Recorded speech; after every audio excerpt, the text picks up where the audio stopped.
Welcome to SEL and EDU, the podcast where we explore how educators bring social emotional learning to life by sharing stories, strategies, and sparks of inspiration.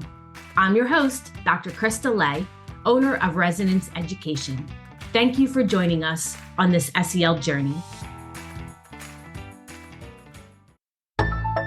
I'm Shanna Martin, host of the Tech Tools for Teachers podcast, a part of the Education Podcast Network, just like the show you're listening to now. Shows on the network are individually owned and opinions expressed may not reflect others. Find other interesting education podcasts at edupodcastnetwork.com. Dr. PJ Caposey is the superintendent of schools from Oregon CUSD 220. He is the former Illinois State Superintendent of the Year and a runner-up for the National Superintendent of the Year through the American Association of School Administrators. PJ is a best-selling author of 10 books, dynamic speaker, and a transformational leader and educator with an incredible track record of success. Welcome back, SEL and EDU family, and welcome, PJ. Thank you so much for having me. I'm excited to finally be able to make this work out. Yeah. So for those of you who've been listening, we've been going back and forth for a couple months. My life, your life in general has just been coming up, and I've got 3 kids, you've got 4 kids and work, and that just pulls us all in different directions. It absolutely does, but I'm excited to finally make it happen. Yeah, me too. Just a couple minutes ago, I'm like, so do you want to know the questions I'm going to ask you? And you're like, no, let's just have a conversation. So I am going to take us all the way back to an ASCD Emerging Leader conference that we had in the spring. It was the first time I got to meet you, I think in person, but like we had been in similar circles of educators. You were sharing one of your keynotes with the group, and you said something that just bowled me over, and I felt very seen and, oh shit, I need to talk to this guy some more. You said, time management is self-management. It's an unspoken truth that I feel like we like to sometimes cloud ourselves with other vernacular that doesn't allow us to take ownership of how things are going. But we all have the same 24 hours. We all have the same 7 days in a week. We all have that same amount. And life throws different things at us. So I'm not saying time management is easy by any stretch of the imagination, but when we focus on the time aspect, that is fixed. It's the part that's variable is how we respond to it. It reminds me of the poster that's like in every counseling office or dean's office in schools is the E plus R equals O, right? So it's the event plus the response equals the outcome. The only thing that we control in that is the response. The only thing that we control in time management is ourselves. And so until we're willing to take ownership of that, I think everything else, and look, there's 10,000 books on time management on Amazon, right? There's lots of speakers and lots of seminars that make lots of money, giving tips and techniques and hacks. And what I like to say is like all of those things work. They absolutely work. It's just like doing a diet. If you do them, the issue is that you have to figure out why you're not doing them already. When I talk, that's the approach I take. And it's philosophy that kind of trickles into every other aspect of my leadership in life as well. Well, you also do coaching. When we were sitting at the table, I'm like, yeah, we need to talk because I need a coach and I need somebody to help me get my shit together. Because when I look at those SEL skills, I always say that the planning, the organization, self-motivation, self-discipline was always my weaker area. I was like, no, I don't feel like doing this today. But when I was motivated, I could knock something out. In your coaching, when you're working with people around leadership and culture and time management, what are some of the things that you offer to support people not uncovering what's holding them back and helping them move forward?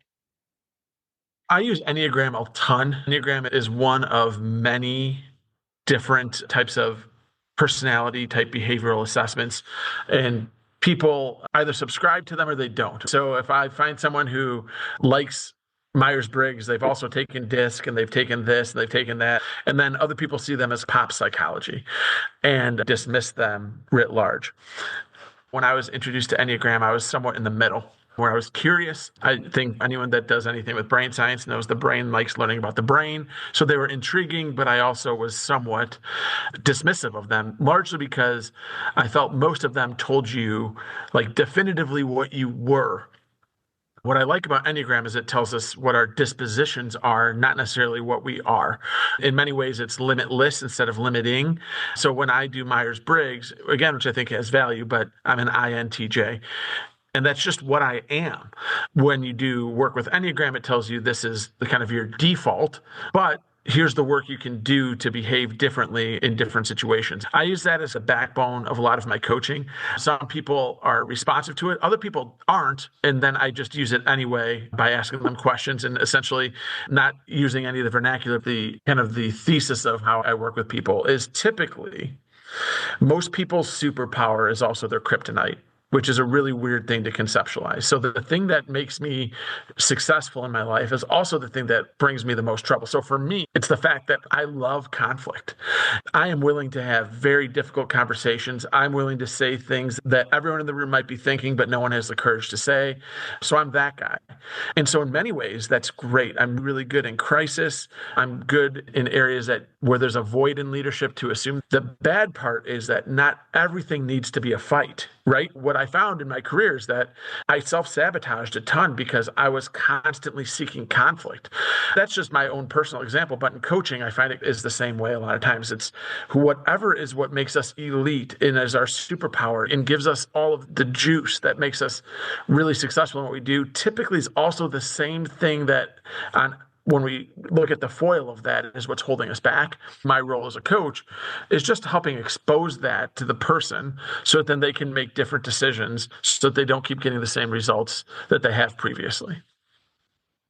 I worked in the Enneagram before you and I started talking, and I know that it's tricky too, because you take the survey, but your scores don't necessarily mean that's what you are. That's what I've been learning from somebody who works in that area. So I might have been high in one, but then the more we dove into it, and I know if you recall, you thought I was firmly one number. I'm like, no, I'm pretty sure I'm a 4-wing 5. I still go back to that and how some of them get mistyped because you really do have to do deeper work in that to uncover where you're at. Don't they talk about a shadow side? And is that what you mean when you talk about the thing that is your strength can also be the thing holding you back? Or am I thinking of it incorrectly? So they talk about wings, and then you have different angers, like different levels of integration. For me, and some people call it the shadow side, but so whatever type you are, you have a type that you tend to act like when you're healthy that isn't your actual type, and you have a type that you tend to act like when you're unhealthy, which isn't. And so depending on what place you're in, and the title of this is SEL. So like wherever your emotional mental health is at a time, you can, when you take the survey, end up in completely different places depending on where you're at. For those familiar with Enneagram, my description probably gave it away. I'm a type 8. Type 8s, when they're healthy, act like a type 2. So if I'm in an exceptionally good place and I take the survey based on how I'm behaving, it's going to show that I'm a 2. I'm about the furthest thing from a 2, except when I'm healthy, that's how I behave. And so there's lots of times where we get ourselves in very interesting positions. If you take the Enneagram, you'd be like, no, it says it's this, I'm that. The first few times I took the Enneagram, I turned out that I was a type 3, and I behave a lot like a type 3. And I like type 3s, and that's who I hire the most when I'm not paying attention. That's what I'm attracted to. But I'm an 8. And so I went back to my boss. I think I'm a type 3. He was very vested in the process. He's like, are you sure? And I'm like, yeah. He's like, I don't think so. He's like, take it again. So I took it again, type 3. And so he's, you're an 8, man. And I'm like, and I read 8, and it's aggressive and assertive and domineering and all these things. Like, I don't want to be an 8. I'm like, no, I'm a 3. And he's like, go home and have your wife take it as though she was you. And I was like, off the charts, an 8. I was like, all right, I'm an 8. So then I leaned into it and figured out how to develop my self-awareness and to leverage the parts of my default personality that I love and to work to mitigate the parts that I didn't love as much. You reminded me of something that I was watching where they said, whatever the number is that you're like, hell no, that's not me, is probably the one that you are. There's one of the first things I read about 8s, and when my boss told me he thought I was an 8 and I was trying to rebel or reject that, said 8s, when they're extremely unhealthy, become murderous. And I'm like, that's like the worst, like literally the worst possible thing you can say, right? And so I'm reading that and I'm like, I don't really love that. It's got the good side. It says you can be magnanimous when things are well. I'm like, no, like it says murderous, brother. This is not a good thing. And so it took me a while to get over that hurdle as well. I'm still doing the work on myself, and I'm still digging in. I have a whole bunch of books. I just bought another, I took it off of my professional shelf and put it over here. It's in the queue of things to do this summer. So hopefully if you come on again, I might be like, yeah, maybe you're right. I'm a 6, but I'm still believing. I even looked before we got on. I'm like, I'm still thinking I'm a 4, and I'm not super proud of all the 4 stuff. I'm like, So oh, 4s are by far the most statistically rare type as well. So if you are a 4, you are, I mean, like, it's true, like very rare, like unicorn status.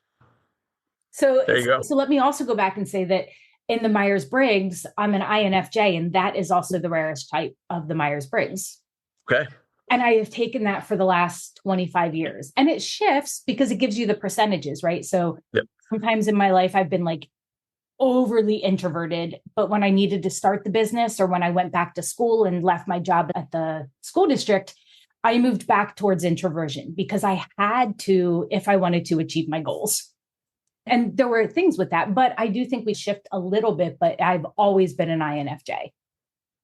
If people dabble with Enneagram and you're like, oh, I don't want to be a type, like any type can behave exactly like any other type. So when you read something, you're like, so for me, when I read a type 3, that looks attractive to me. Now, I'm not saying it is or it isn't. There's no one type that's better than any other type. But for me, when I read type 3, I'm like, that looks like what I aspire to be.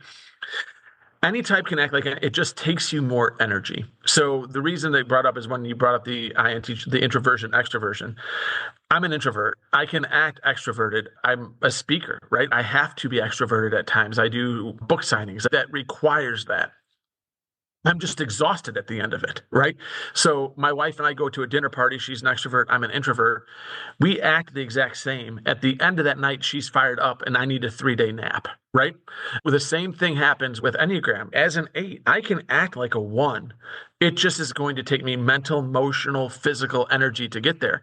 That's where the self-awareness comes in. Is like, I can be and do whatever's required of me in the situation to either exhibit empathy or to be kind or to be the leader needed in that situation.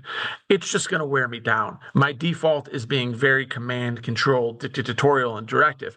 So that's who I am, completely filter off. The other thing that gets asked all the time is, I'm this at home and I'm this at work. Nope. You're one human being. How you are at home when you are proverbially naked is who you actually are. Now, you can put on a great face at work, but that is probably exhausting you by the time you get home.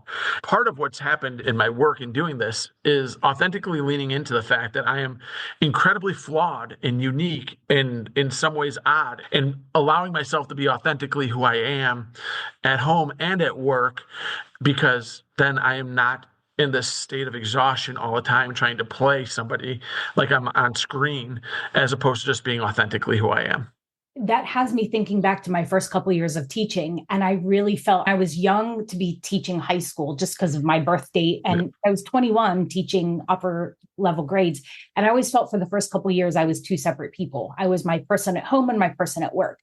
And over time, those started to merge. And at different times in our lives, it's a year and a half ago, I was grappling with what does it mean to be, quote, a boss or to own a company? And yeah, you're laughing because I've talked to you about this. Yes. I'm like, I don't know. But when I've leaned into who I am authentically showing up, whether it's what I think other people are expecting as a business owner or not, is when I've had the most success. So I love that you're talking about not even bringing those two together, but just being authentically you as a whole person. We're all like this beautiful, messed up thing, right? Like the most impressive people I know, when you get to know them, like we all have a soft underbelly, right? There's the public image and there's real you. And what I've tried to do, and part of the reason I think I've had success as a superintendent, is I'm just trying to be me as much as I can.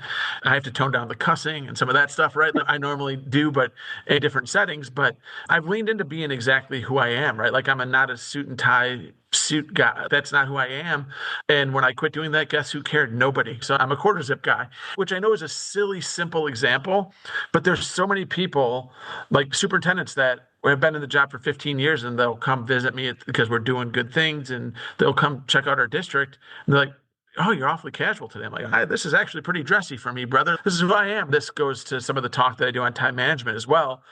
These social mores that we like put on ourselves that nobody expects of us, that we expect of ourselves. And then we end up almost growing contemptuous over that. again, nobody is assigning to us. Just because you're a boss doesn't mean you have to be a jerk. Just because you are an employee doesn't mean you have to be subservient. There's all kinds of different things. And if we are just have the courage enough to identify why we think we have to act in a certain predisposed way and start to wrestle with that internally, I think that not only can we have more success, that we can actually have more joy.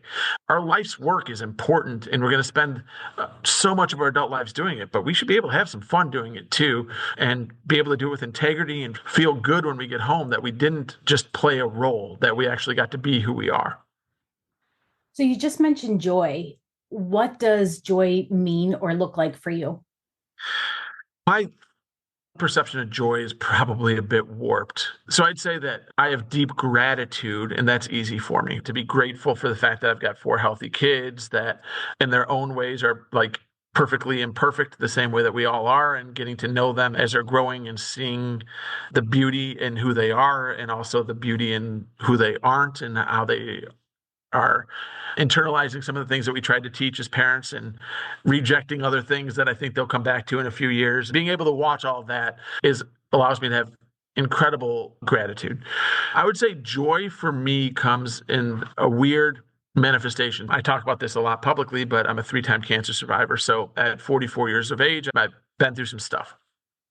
And for me, a lot of times what I try to do is measure, am I actually, and this is a sports analogy, so for non-sports people, stay with me for a second, but am I leaving it all out on the field, right? Like, am I going as hard as I can possibly go? Because the time that we have here is not promised. And I feel like I've been blessed with some talents. And am I doing everything I can to exhaust my talents for good? And so am I trying to create ripples in the universe that might make education a little bit better, that might make leadership a little better, and most importantly, might make individual humans a little bit better as we go through? For me, I think joy looks like, at the end of the day, was I true to myself? Was I a good husband and father? But did I create some ripples in the universe that day that might lead to positive impacts, whether it be in the 2 districts that I currently serve or in the greater educational or leadership communities? So joy for me is actually interesting. We just had graduation this last weekend, and our final student speaker ended with a very simple statement, but it really resonated with me. It was like, and it just said, die tired. And that's it for me, really. I just want to die tired. I want to give as much as I can for as long as I can, know that I didn't leave anything in the tank. And you said that was from a graduating student. Yep. I said something about students these days, kids these days are brilliant. And I don't think at that young age, I would have had the maturity or the wherewithal or the insight to even think something like that. It was pretty powerful. I was pretty happy with him.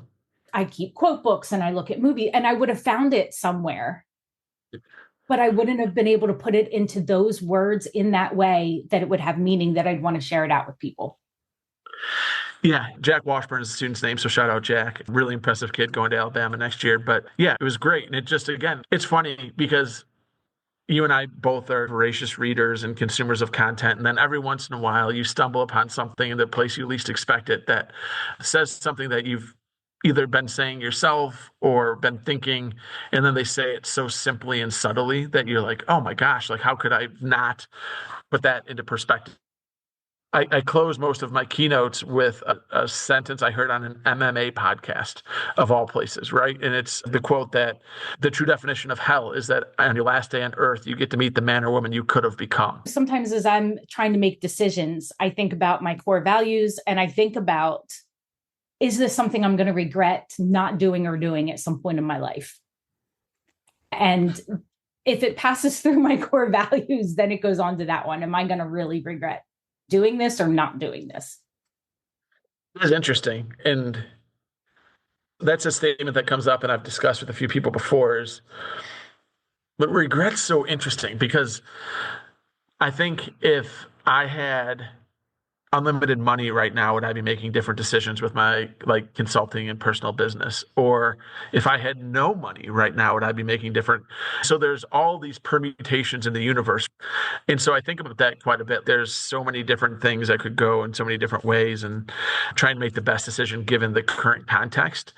But knowing that if the context changed, I would make a different decision is a weird mind journey to go through. I'm not sure if you follow Marvel comic book movies at all, but Doctor Strange is the guy who's like, there's all these permutations. This is how it can end up. Like, I feel like I do that more than the average human probably should. And all these permutations like that could happen if I do X and it leads to Y, which one is going to have the greatest possible impact is something that happens quite a bit. But regret's an interesting word because there was a time in my speaking career, and this I think right when we first met, pre-COVID, where it almost became, it was financially illogical for me to continue being a superintendent, I guess is the easiest way to say it. And so I went through all those permutations. I decided to stay in it, and then COVID hit, and thank God it did, because it changed the entire business landscape of consulting and speaking. But all of those things come in different ways. So regret's interesting. That's not a word that I think about very much, but I do think of all of the permutations of all of the different choices you make and how they could lead out. I do love all the Marvel movies. We've watched them numerous times as they came out and then rewatch them again in the order that you're supposed to watch them, according to the Disney Channel. There is a world out there where I am a panda bear caretaker. Okay. Yeah, there is. I like it. Yes. I imagine that there's a Krista out there who was like, I don't think I can do people. I think that I need to take care of panda bears and animals, maybe dogs. I have a different version of myself out there. So you're going through the permutations too. Yes. But I do think that's a piece that's important when you think about responsible decision-making when we're working with students. There's not always just one path. And so when you take one step, what is that going to lead to? You mentioned ripple effects earlier. And so if we can think out some of those pieces, it might take us to ahas that we hadn't thought about, or as we start working through it, kind of new ripples that didn't exist before come up. So stick with me here too, because I might be getting a little too deep, but I think about when I was invited to apply for a tech coaching position, I was so happy in the classroom. But if I had not stepped outside, other doors that I didn't even know existed wouldn't have opened. And so that's what I think about when you think about those permutations. People ask me a lot, what's the 5-year plan? And I always say that I want options. So if I do my job well enough that I have a litany of options in front of me, that's what I want. And I know that seems like a non-answer, but that is truly what I want. If I am crushing it as superintendent here and I'm continuing to write and speak and do all of the things that interest me outside from a business or even a self-advancement standpoint, I'm going to have plenty of options, right? That's what I preach to my kids too with a 19 and 18-year-old is do the work now so that at 25 you have options. Because ultimately, who knows what's going to happen? Who knows what the interest is going to be? Who knows what finances are going to be? Who knows what personal relationships are going to be? All of those things, the context matters for every decision. So for me, it's always, can I make decisions that are ultimately going to give me or the people that I serve the most options down the road? When you just brought up something that another colleague and I, Dr. Carrie Garippa, talk about, in that she has 3 kids who are older too. And we talk about what it's like to quote SEL our adult children. So, you have this idea on how you want to guide them, but at some point you need to step back and you're hoping that you're still a sounding board, but really they do make those decisions. And it sounds like you're in that era right now with your oldest 2, where they get to be the decider of their lives. But we're all hoping as parents that some of the SEL skills and background that we established for them will resonate forward. Well, there's 2 things that come to mind there. One, and my wife and I differ sometimes philosophically on this in terms of raising our kids, but I want them to suffer a little bit. I want them to have insulated failures. My 18-year-old right now did not get into the school that's been his dream school for 10 years. And I'm ecstatic about it because ultimately he can go to community college if he wants to for a year and he'll get there. If he wants it, he will get there. It's an insulated failure. So all of the lessons that we tried to teach him along the way of, yeah, but have a little bit less fun, study a little bit more, do a little bit more here, all of those were manifested because this lesson was learned. And now he was miserable. And I have no joy in his misery, but I do have joy in the lesson learned and the fact that he had an insulated failure in order to go through that. The second thing that comes to mind is I just gave our baccalaureate speech. I was pretty pumped the students chose me to give the baccalaureate speech in our community. But I feel like there's a lot of different analogies or labels that get put on parents, whether it be helicopter, Now lawnmowers become one. And the one that I like the most is the lighthouse parent, where you're this navigational beacon. You help keep them away from danger. You're steadfast. You stay in a particular spot. They know they can return to you. If they return to you, it provides them the sense of direction that they need to navigate. But ultimately, they have to navigate on their own. And so for me, that is the hope, is that we're this lighthouse. So whenever it's like, how are you going to tell if you're a successful parent? For me, I always go back to, if at 25, my kids have options and they choose to come back and drink beer and watch football with me on Sunday, I did a hell of a job. Right? And I know that seems like a low bar. Other people are shooting for Harvard, and I just want them to have options and want to have a beer with me and watch football. But that's ultimately what I want. If they're good people, have options, and want to come back and hang out once a week, I'm really happy about it. I'm liking that you're saying this because it's reminding me, my boys call me once a week. I message them, but if they of their own accord reach out to have a conversation with me, I feel like I'm winning. I like the lighthouse piece as well. And I think about Jared, my middle, who is at college right now, and he took Orgo 1 and 2 this year. His first D ever in learning. And we had weekly talks, and I'm like, they're 2 really hard courses. Are you learning more than what you knew before you started? Are you a better thinker, better learner? Do you have a good rapport with the people in the class and the professor? I'm like, it's okay. Like you said, in the whole scheme of life, this is not going to be a big deal. This isn't your major. You did something because you're interested in it and you stuck it out. So I hear you on those pieces. Any other parents that are listening to that, please start thinking of athletics that way as well. So I've had the fortune of having 2 good athletes that could have played college sports if they chose to. Athletics are a ground for teaching life lessons. If your kid is the 0.001% that's going to be a truly elite Olympic professional athlete, like, you already know, right? Like, they've already stood out. There's no amount of hard work that's going to do that. For everyone else, it's just an avenue to teach. So please treat it as such. Thank you, because it's a piece, it's a process. And you know what? I think this could be an unpopular opinion, but I think about that in terms of social emotional learning skills and academics. So it's not this extra thing. I've been working with middle school and high school teachers that these are skills that are helping to enhance our learning, our ability to learn from each other, to learn about ourselves. It's part of the process, and not thinking about the end goal, but the journey. Yeah.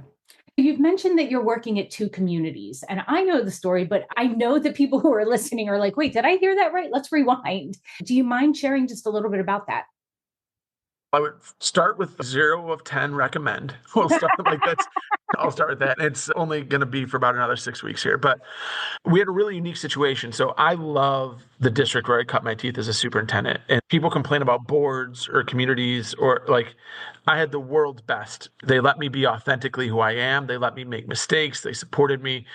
And what occurred was 2 things happened at once. One, we had all kinds of success, won national awards. I was fortunate to be our state superintendent of the year, finalist for National Soup of the Year. And meanwhile, they were letting me do all kinds of stuff, speak, be on the road. So everything sounds perfect.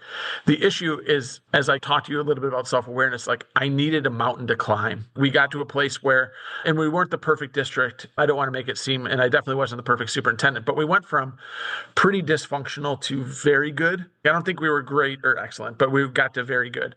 That was probably as far as my leadership could take it. They needed a new voice. So there was part of me that knew that. Then we had the unique circumstance where my home district was coming open, where my kids went to school, where my wife taught, and where my best friend was superintendent and godfather of my son. So, like, when I say it, I'm not just saying that flippantly, right? About 3 years ago, if you remember, there was crazy board elections throughout the country, far right, far left wing. So the board that was leaving in the district said, hey, we want to get the new superintendent announced before anything crazy can happen. I was named the superintendent of the district I was heading to 2 years early, which gave me this really weird lame duck season in my current district. We named an internal candidate to succeed me in Meridian, is the district that I had been for about a decade, and I was going to a district called Oregon. We had our transition plan was brilliant on paper. We literally spoke at conferences about how smart we were. Then in the final turn of the transition plan, the person who was supposed to succeed me was going through some personal struggles and decided he wanted to spend more time with his girls as he was going through some stuff. So he resigned essentially like right now last year, which gave my district that I had served for about 11 years exactly like 5 weeks to find a superintendent, which in Illinois right now, we are in a dramatic superintendent shortage. We talk about the teacher shortage a lot, but we have about almost 10% of our districts with interims right now because we just have such a shortage. They were not going to be in a good position. They asked if I would stick around. There was all kinds of back and forth between the two boards as to how is this going to work, and it was complicated and muddy. But one way or the other, here we are. A year later, everyone's happy and survived. They've hired my successor now from the outside in Meridian, who I've gotten to know over the last few months, and he is a really smart, attention, thoughtful man. So I am happy to hand the reins over to him, although it is hard. It was one thing when it was my guy, right? The person who was going to succeed me before was like a little brother to me, and I had trained and taught a lot of administration and leadership, and we thought very alike. The new person who they've hired to replace me, I think is actually going to take the district to better heights than I ever did. But part of the reason he's going to is because he's different than me. And as he's starting to make his entry-level decisions, it's weird. It's weird to go through because even though I'm leaving the district, like I'm still in love with it. And so it's like watching someone date my girlfriend, right? In a weird way. So it's a weird letting go process there. But June 12th will be my last board meeting there. And then we get to focus back on one district and get back on the road and do some of the speaking things that I gave up this year to try to lead both districts. As I'm hearing that story again, it shows one, yes, you knew what was right for you, but more importantly, the love that you have for your district and community to know that they could go further and that it was a time for you to step back and let somebody do that for them. Leadership's a relay race. And I truly, deeply believe that. Like our job is just to gain on the competition or on the benchmark or whatever we're racing. But ultimately, we're going to hand it off to somebody. At a lot of superintendent conferences, when people talk about SEL and wellness, one of the comments that gets thrown around, which I don't like, to be honest, but is if I were to die, the job would be posted before my obituary is written. That'd actually be true, but that's the job. We are running a relay race and we're going to hand the baton off at one stage or the other. And so for me, people say that with like almost malice. For me, that's almost comforting. The job isn't my identity. And I'm going to give 100% to it because I believe that's what integrity is. And it's just how I'm wired anyway. So like, I don't have to talk myself into that. But I am like I say with my kids all the time is I'm raising you to leave. And so I am growing this district and I am going to leave. The point of me trying to grow it is so that you're successful without me. That's a view that I've taken in leadership. And that's not always been my view. That's been my view because as a principal, I had a ton of success. I left and the school faltered a bit. And I realized it faltered because everything that brought us success was dependent upon me. And so as a leader of a district, I've tried to, not to talk in third person, but essentially PJ-proof the district. How am I building it so they're successful without me? And it's time to hand off the baton and see what the next person can do. You just shared one of your takeaways in leadership about it being a relay race. And you've written so many books around culture and assessment and leadership and coaching. What would you say would be another throughway of all of the work that you're sharing from your experiences? If you could think of maybe one or two other pieces that's a thread through all of them, what would you share? Self-awareness is the biggest thing, is like, if from a leadership standpoint, is if we're not going to work on understanding who we are, why we are who we are, which dovetails is perfectly with SEL. I don't think people see self-awareness work as SEL work a lot of times, but I think it's the core of it, understanding who you are and why you react to certain things.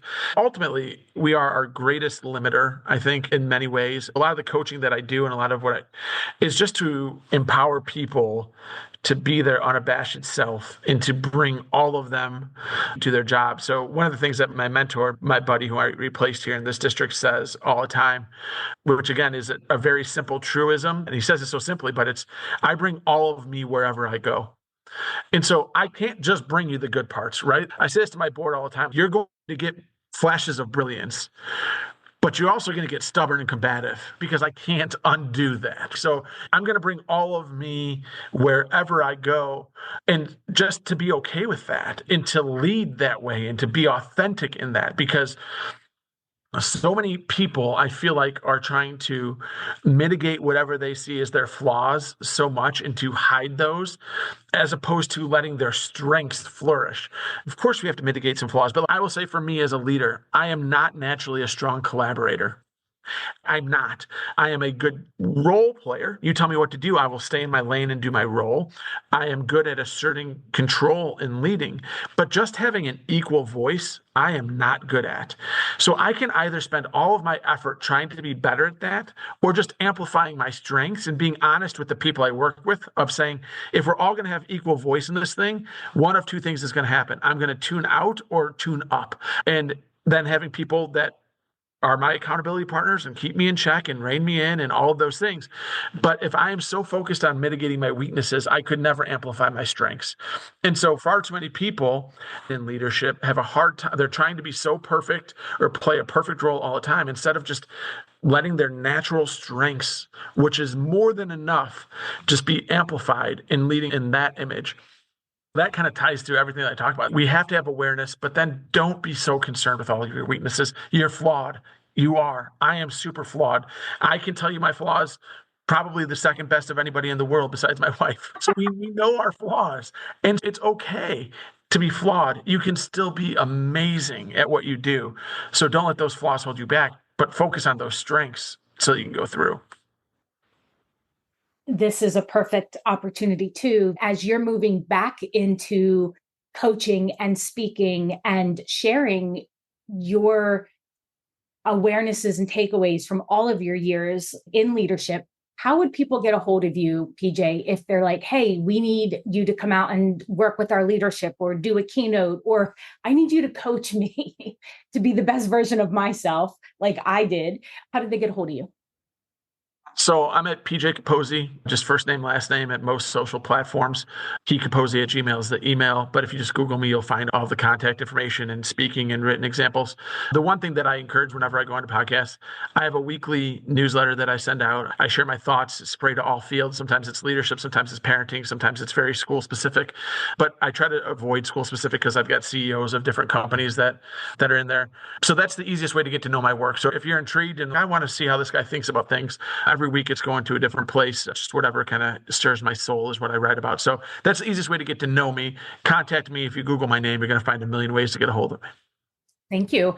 And if you go to the show notes, those of you who are listening, it'll be typed down at the bottom there and very clickable. So you can follow PJ on social media and be able to email him right away. As we close this season, we've been focusing on music. I'm curious what's on your playlist right now. So always on my playlist is Jimmy Buffett. I'm a lyrics guy, not a musicality guy. So even when people are like, oh, the musicality of this, I can't hear it. I'm just not naturally gifted in that way. But I want someone to tell me a story or write a poem. I feel like Jimmy Buffett's one of the great American storytellers. So that is number one and always on the playlist. The song that I've actually listened to the most in the last couple of weeks is Ordinary by Alex Warren, which is actually what I wrote my most recent newsletter on, because there's a line in there that says, we'll make the mundane our masterpiece. And I feel like that's our job as leaders in schools, is to try to take every day and make it a masterpiece and to make it memorable for kids and our adults. That is like a mic drop right there. PJ, thank you for your time and sharing your expertise and your experience. I hope you'll come back again when Anytime. You can share more. We can pick your brain about not just self-awareness, but leadership as well. So I appreciate you, my friend. Thank you. Beautiful. Thanks, Krista. Thank you again for tuning in to this episode of SEL in EDU. At Residence Education, we equip educators with knowledge, skills, and resources to design learning experiences that foster students' academic, social, and emotional growth. We believe that every small action to foster connections and growth creates ripples shaping the future.